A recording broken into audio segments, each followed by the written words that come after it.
Hi everyone, welcome to the TriEssence martial art channel.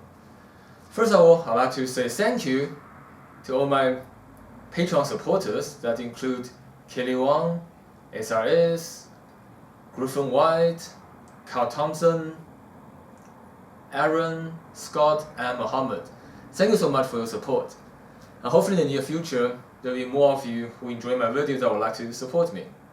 Now I know that in my previous video, I've promised to upload the in-depth look onto the 4 core mechanical forces of internal style. However, upon making those videos, it became clear to me that there's something else that I should cover before I continue with those videos. So those videos are in the making. I just saw that to make them easier, there's something else I need to discuss first, which is why I'm uploading this video first before the other one. And this video, I thought the topic is important enough for everyone to watch, which is why this will not be an exclusive video for my Patreon supporters. The in-depth look on the 4 core forces will be exclusive content, but this one will be a free content for everyone. Alright, and unfortunately, after I've watched the previous video, I realized that this area isn't that great for filming. I mean, the light's not that good. Also, my camera is also kind of old.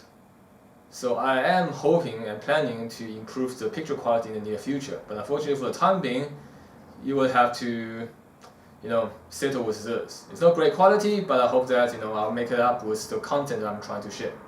Alright, so today's topic will be on the physics and science of internal martial art.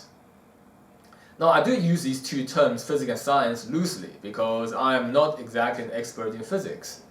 In fact, back in high school, I pretty much flunked physics and science in all the tests. Because back then, I didn't have an interest in physics and science, so I didn't really want to study it. But later on, when I delved more into Chinese martial art, I realized the importance of understanding how at least the basic physics works, which is why I did some homework by myself. I'm in nowhere near knowledgeable in terms of physics, but I do try to explain all the martial art knowledge that I've learned as scientific as possible. Right? I hate to mystify what's already been a very confusing topic. If you look at some other masters and teachers out there, they will confuse the student with stuff like qi, energy, all kind of aura, all kind of fancy words that actually doesn't hold any real measurable meaning, right? You see people, instead of explaining how the mechanic of certain power works, they will say, I just send my qi through my arm, and then that person flies back. Things like that. Some of those masters are straight out charlatans, they're faking it, the students faking it. There are others who have genuine skill, but they still choose to obscure what really happened, right? They talk about things that you can't understand, and in doing so, the more gullible students are willing to pay them more money because they think there's something magical. It's pretty much, if you think about that, it's pretty much like watching a magic show, right? The show will not be interesting if you know exactly how the magician does his tricks. Also, same with martial art, a lot of the teachers, they hide how the principle actually works in order to mystify themselves and get more students. Alright, so today we're going to discuss about the fundamental physics principles behind internal martial art. And as we all know, internal martial art is identified predominantly by the way it uses power, which is known as internal power. And another word for internal power can also be called structural force. Although structural force tend to mean less than internal power because it refers purely to the mechanical side of things and not to the the qi side of things, which is another topic that we'll get to at a later stage. But we do have to understand that the mechanical side, the structure, is the foundation, right? It's the building block.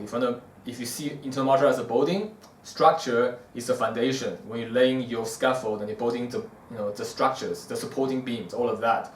Without that, qi is pointless. Without that, anything else is pointless. Shen is pointless, yi is pointless. All of those things are pointless if you don't have the structure. Which is why it's important to understand how the fundamental structure of internal martial art works. And to go about doing that, we're going to use a hypothetical scenario. Okay, let's say that there's a door. The door is locked. And you want to get in the door. You have no tools but your hands and your body. Unless, for argument's sake, you're not allowed to kick. Because in internal martial arts, you almost never kick. But when you're kicking, you are off balance, and that's not good. Okay, so let's say you have to choose between punching the door or ramming the door with your body. Now, which one would you choose? Most of you will say ramming with the body. And then I'll ask you why. In the past, people will say it's because punching the door hurts. Alright, so in that case, let's say that your hand doesn't hurt. You have a magical glove that prevents your hand from hurting, but also doesn't absorb the impact, so you can still punch as hard as you can. Would you still punch the door, or would you ram the door? Most people will still choose to ram the door. Alright, and why is that? Simply because the body can create way more force than a punch. Okay? And also, there are a lot of problems with punching a door that's locked or a wall, anything that is immovable. You could sprain your wrist, you could hurt your elbow, you could sprain your shoulder, etc., etc., which is why ramming a door is just easier. So what this little scenario tells us is that our body is capable of generating way more force than our arms. Okay, some of you might think, duh, obviously the body is bigger. That is true, but not everyone actually realizes the extent of this principle. And that is basically what differentiates internal martial arts from other martial arts. And now, some of you might think, okay, but other martial arts also knows how to punch with the body, right? Even in boxing, you guys talk about putting the body behind the punch, and kinetic chain or kinetic linking, that kind of thing. So yes, in a sense, it's true that almost all the martial arts, at least now, right? Maybe 70 years ago, boxing didn't really talk about this. But in today's world, almost all the martial arts now realize that you have to use your body to punch harder. However, there is still a fundamental difference between how internal martial arts sees this principle and how other martial arts sees this principle. And today we're going to discuss the differences, okay? So in a nutshell, I'm going to try to first explain kinetic chain. Now, I'm not a boxing expert, and I can't say I know 100% what kinetic chain is, but it was explained to me by people who claim to know it, boxing practitioners. I've also seen videos, Discovery Channel and Trash about kinetic chain. So based on what I've seen so far, right, it might not be 100% correct, but based on what I've seen, kinetic chain refers to, rotating the hind feet or the ball of your feet, pushing through your legs, rotating the hips, rotating the body, and then launching out the punch, right? It means that you got to somehow connect the kinetic motion from the rear foot all the way to the front punch. The characteristic that people often don't, or they kind of miss in this whole scenario is that the force is seen like a wave, okay? It passes on. It goes from one end, it travels to the other end.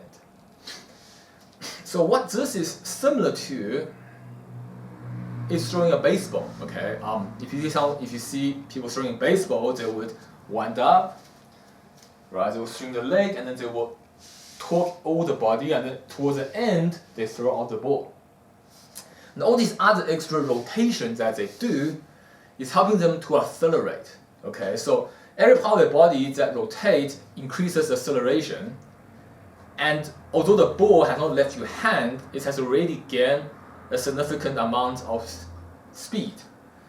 And upon releasing the ball with your arm, you're basically increasing the ball's acceleration based on the acceleration that you already have by rotating the body, right? It's like similar to if you sit in a car, the car's driving, and then you throw something out, that object will travel faster for a split second at least than the speed of the car, as opposed to you standing still and throwing something, it'll be a lot slower because the car is moving.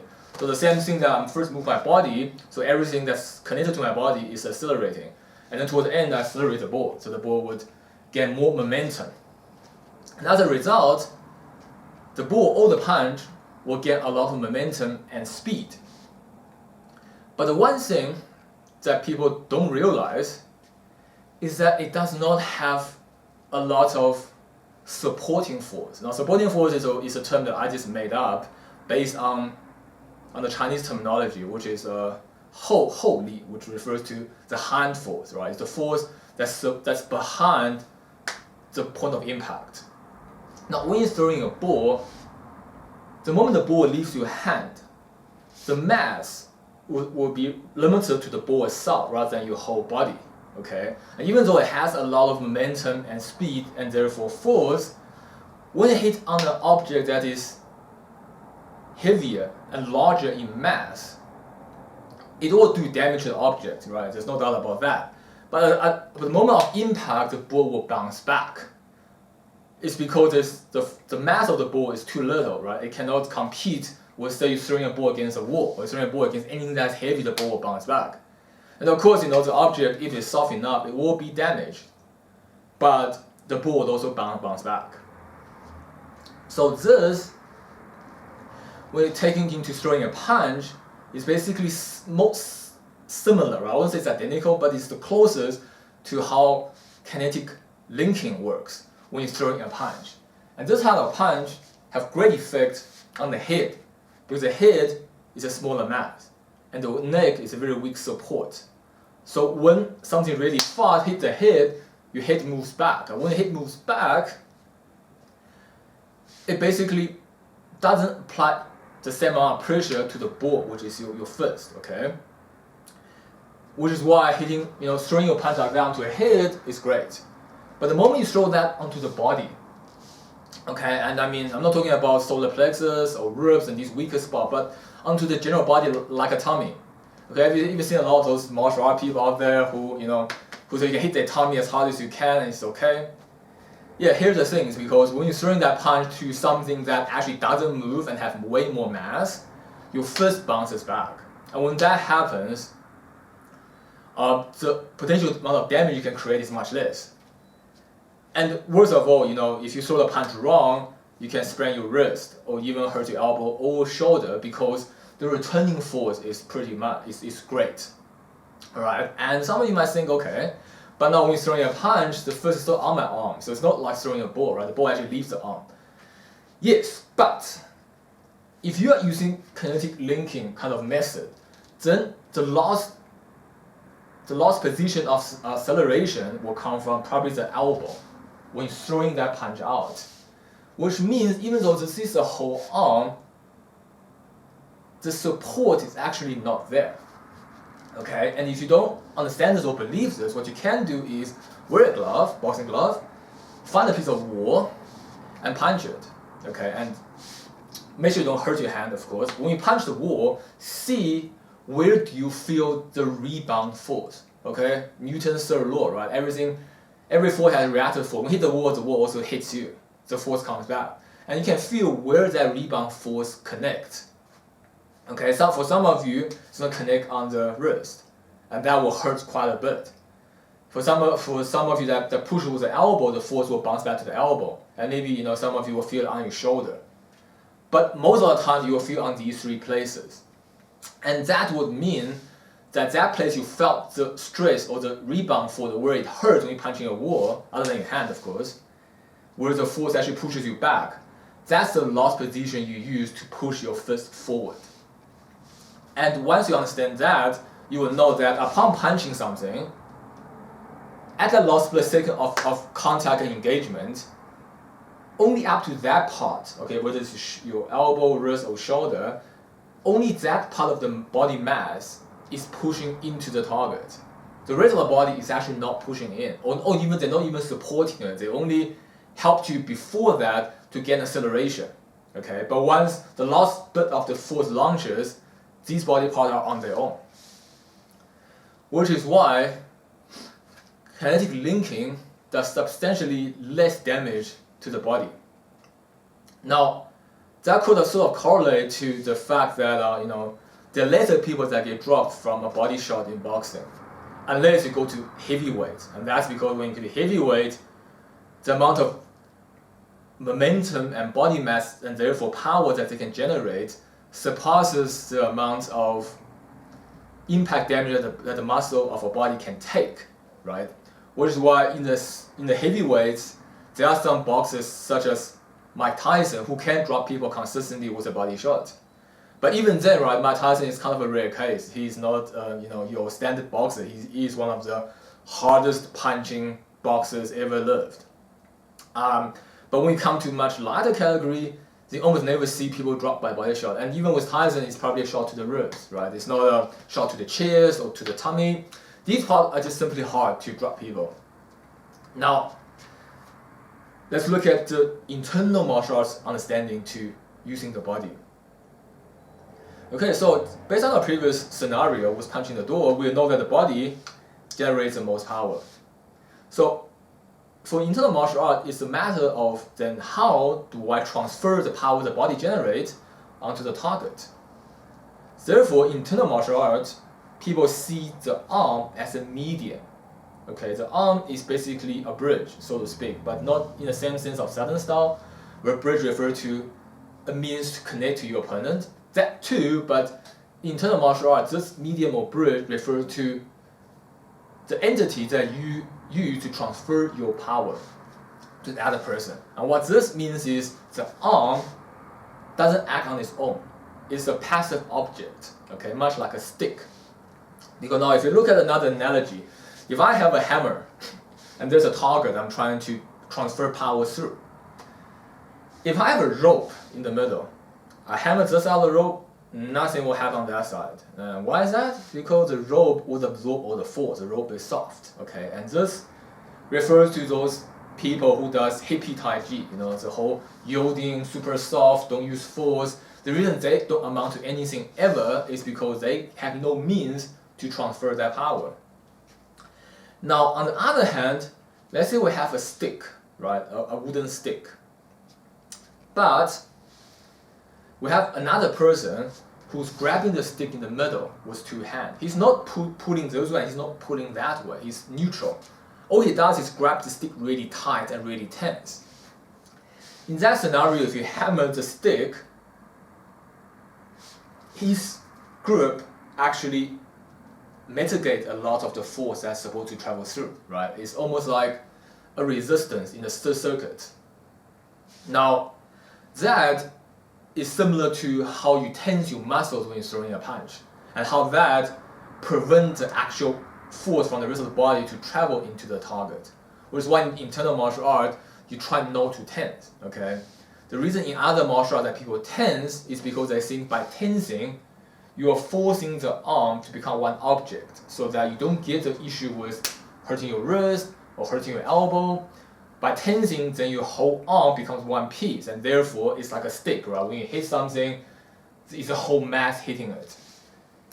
The problem though, is that, like I said, you're actually mitigating the force from the body. You can still generate impact force due to your muscle mass, but that force is very shallow in terms of in Chinese martial arts standard, right? The force doesn't penetrate, it's on the surface, that doesn't go in.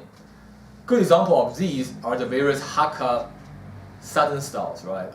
Like Joga Mantis, Pak Mei. Not saying these styles are bad, okay? Far from it. I'm just pointing out the difference or the different understanding to power generation. If you look at the way they do things, they're very tense, and they're always very tense. And in doing so, they hit you is really hard. They feel like you're hit by a stick, but the force doesn't really penetrate. Okay, so if a person has a lot of muscles, then there's a better chance of them tanking that impact. Again, I do know that a great high-level Joga Mantis master are quite deadly. They can hurt you. But no, I'm just talking about the difference in force. So that force is basically when they're tensing so much, although they're making the body as a whole, they are potentially stopping their own power from the rest of the body to travel through onto the target. So the ideal situation for internal style is basically a stick that has no one grabbing it. It's just a stick here. In which case, when I hit with a hammer, all the force that's generating here will transfer onto the other side of the stick. Right? The stick itself is dead. It doesn't resist. It doesn't yield. So it doesn't change the force. It faithfully transfers everything through, and that is basically what the internal martial art are after. Okay, if you put it into that kind of perspective, it's actually quite a simple principle. We know our body generates more power than anything else. Our body generates more power than our arms and our legs than anything else. So the question is, so it's a matter of how to transfer that power. And therefore, I want my arm to be as a stick so that whatever I do with my body would faithfully hit the other target. So the difference between this and kinetic linking, or the wave force, so to speak, is that the arm itself is fixed and dead, or passive, and I'm actually hitting the target, let's say it's a door, wall, or person, with the mechanics of my body, right? The mechanics, you can refer to the previous video, rotation of the hip, spine, compression, expansion, extension of the shoulder, relaxing force, all of that. Those are the mechanics that I use to generate power. But when it comes to the arm does very little. I mean, okay, at a later stage, you do kind of clench your punch toward the last second, but again, you don't do it like completely tense, right? It's a very different thing. I can't really explain to you exactly the difference between internal martial art clenching the fist and external martial art, but yeah, the difference is subtle, but there is a difference. Okay. So the idea is that I generate the power from my body, whatever internal style you are doing, and the arm basically faithfully transfers that force. It doesn't act on its own, right? It's not like I rotate my body and then the arm punches, right? If I do this, then that last moment the punch actually comes from here, and the rebound force will come to here. So it's this mass versus the whole person's body mass, okay? And that is bad because if you do this, you'll feel that his body mass will push your elbow back, and it's quite unpleasant. But if you can, in some way, maintain entire body structure, then I'm actually hitting him with my spine, whether it's the spine, or the back of the waist, or the hips, or at the highest of level, you want to hit people with your foot, the rear foot. Okay, that would mean that the rear foot is where the force originates, and everything else on the body is medium. I mean, these various body parts, hips, back, compression, they all accelerate that force, but the body acts as a whole.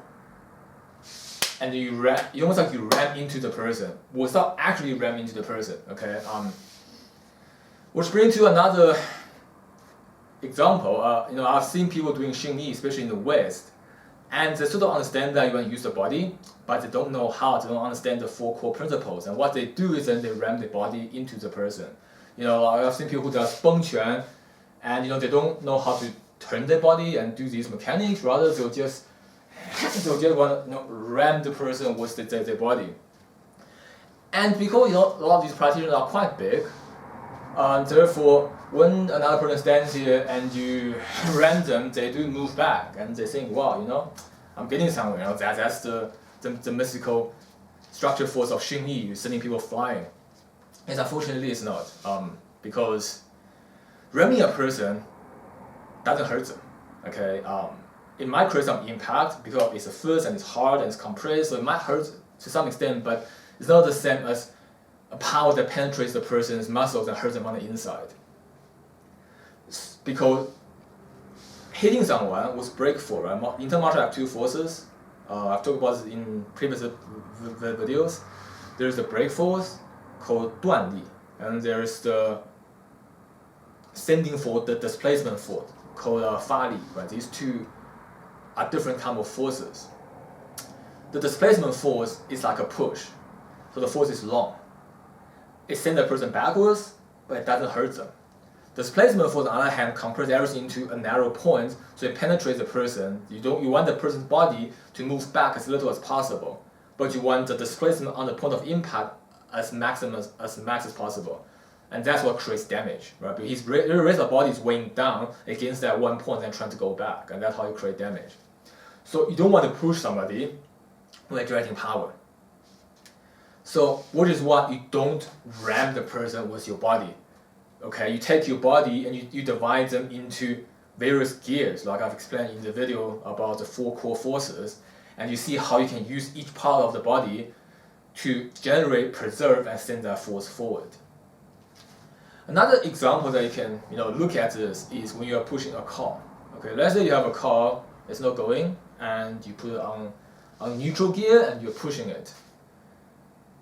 Kinetic channel, kinetic linking is like you are winding up and then you're pushing it like that. Okay.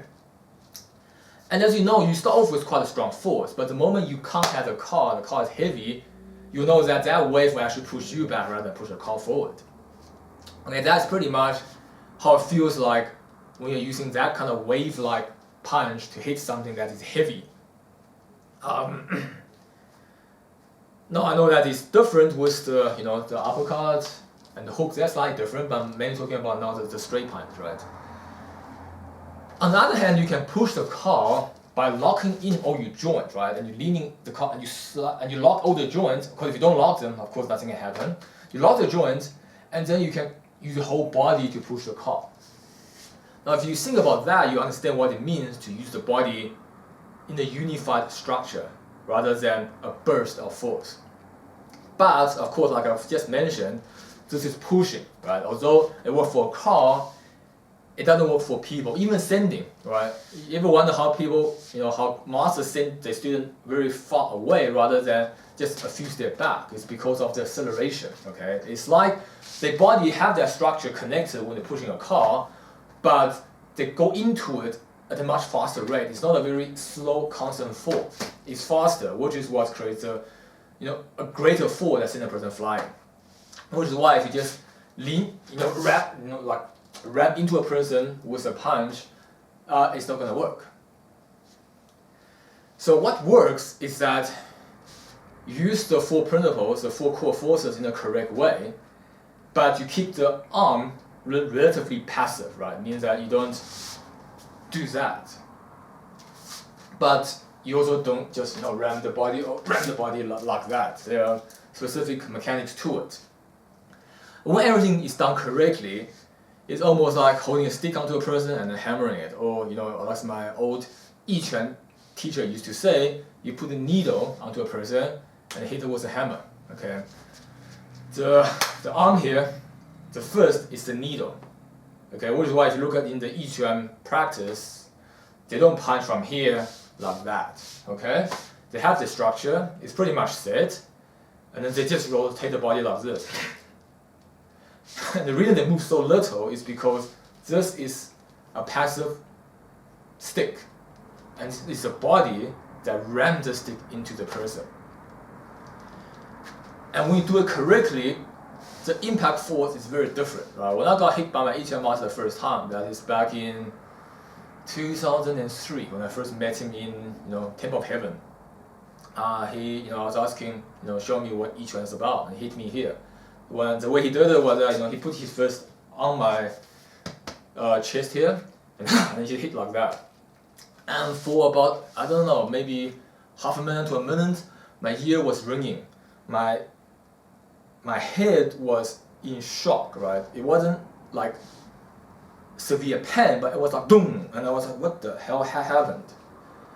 And over here, it feels very weird. It's not like pain, right? Like when you get hit regularly, get hit by a stick, you get muscle pain. That wasn't pain, it was a shock that sits right under my muscles here. It doesn't go away. And I feel something weird over here for the whole day, even the next day. Okay, the force just sitting there, not going away. It's very different from getting thrown, a regular muscle-based punch. And so that's when I first thought the kind of force. And although other styles of internal martial art doesn't all punch like this, but it's all very similar. Okay, when you get hit, you feel something travel right into you, rather than an impact on the outside or a push that pushes you back. Okay, now some of you might wonder, if we want to make the arm as a stick, but we also can't tense the muscle, then how do you do it? The simple answer is that you use your bones. Okay, and on our body, the muscle are very random, shall I say. It's it can change in different shapes. It's not constant. It's not a good representation of a stick. The bones, however, is almost identical to a stick, right? It's hard, it's constant, and it's good for support. So basically, when I'm generating the power from my body, I want to transfer it through the bones of my arm. And in order to do that, I'll have to relax the muscles. Okay, if you don't relax your muscles, it will be like a person grabbing onto the stick, and the force will be absorbed by the muscle. Even though you're thinking by tensing, you're punching harder, which to some extent, yes, you are. If you don't know the internal structure, then tensing your muscle would make you punch harder. but that hardness comes at the sacrifice of preventing the rest of the force from your body from traveling into your arm. Okay, so the correct way of doing it in terms of internal martial art is that you fix your arm through your bones and through your joints, and you fix your joints through specific ways of training that there's a way to fix up your joint without tensing up your muscles. And once that's all done, your arm becomes stiff, and then you use your body to generate that power through. Now, each style have their own different ways of of how to create that stick. But in a nutshell, we believe that you use your tendons. Your tendon or ligaments, is what pulls the joints together. So we use those to stabilize the joints into a shape that we want, the bones. And then we use the body to generate that power. So if I were to ask a person, say to grab my arm here, right, or grab my arm here, and to follow me while I'm doing this move, right, not holding me still, but follow with me, and they will feel that upon the moment of generating power, majority of these muscles are relaxed. I'm not saying that all the muscles are relaxed, because of course, to move your arm, you need a degree of muscle, but it is by far from being tense, right? If you were to feel my arm at the moment of punching, it's not going to be like that, right? Where everything's tense, but everything's sort of loose. And this is again an example of mid punch from Tong Bei, but other styles will have something similar. Right, so I thought it was important for everyone to kind of get this before before we go further into discussing the core principles of internal martial arts, because the whole thing about shoulder extension is basically another way to ensure that the arm is a stick. For example, one of the big purpose of extending your shoulder is so that the power doesn't get stuck here. And the only way that it will work is because from the back, shoulder blade to the arm, everything is one stick. So by understanding this, the future content will be much easier to understand. All right, this is kind of a difficult topic to discuss, right? Because if you don't feel it firsthand, it's very hard to understand. So I hope that what I'm saying has been making sense. So as a simple test, like I said previously, you wear a glove, you punch a wall, and you see where you feel the rebound force. Internal martial artists doing correctly will either feel it on the back, on the waist, on the hips, or maybe on the foot, depending on at what levels they are. The lower, the better. But at least you should feel it on your spine, rather than on any other part in front of the spine. That will mean that the origin of the power of that motion came from your spine, and everything before your spine was a medium, and they did not act on their own. So this is an easy way to test, and this also explains why internal style are so big on stance training. Okay, I've seen a lot of people arguing that stance training is just to drag the training time longer so students will pay you more money. Unfortunately, that is not true. Stance training is a very important part of internal martial arts. If you've done stance training for years and you didn't get anything out of it, then sorry to say, but you went to the wrong teacher. Okay, so don't blame the stance training, but blame that you didn't have the right understanding. The importance of stance training, maybe we'll make a video in the future to go more in depth of that, but in a nutshell, the purpose of stance training is to basically fix yourself into the ideal structure, and through a long time of doing this while relaxing the muscles, you condition your joints to remain in, to form a habit of remaining in that position. While for each one it will be like here. So for Xing Yi it will be there. Ba Guo will be something else, Tai Chi, etc. But that stance is to teach your body to always be in that position. And the reason why I hold it for that long is so that you get the time to relax the muscles and force something else, which we believe is tendon or ligament. We don't actually know. We didn't cut people up to find out. But there's something else that eventually are forced to be exercised and start supporting that position rather than the muscles. Okay, so if you're doing a stance and you're just holding it really tense, you're also not gonna get there, right? You have to relax the muscles and let the bones, as what we say, take control. Alright, so that will be all for today's video. I hope it all makes sense. If you enjoyed my video, please subscribe to my channel, and if you think the video has helped you a lot, please subscribe. Please support me on Patreon. And if you have any comment suggestion questions, feel free to post them under the video and I'll try to answer them as soon as possible. And any suggestions for future content are also welcome. Alright, so thanks so much for watching TriEssence Martial Art channel, and I'll see you next time. Bye.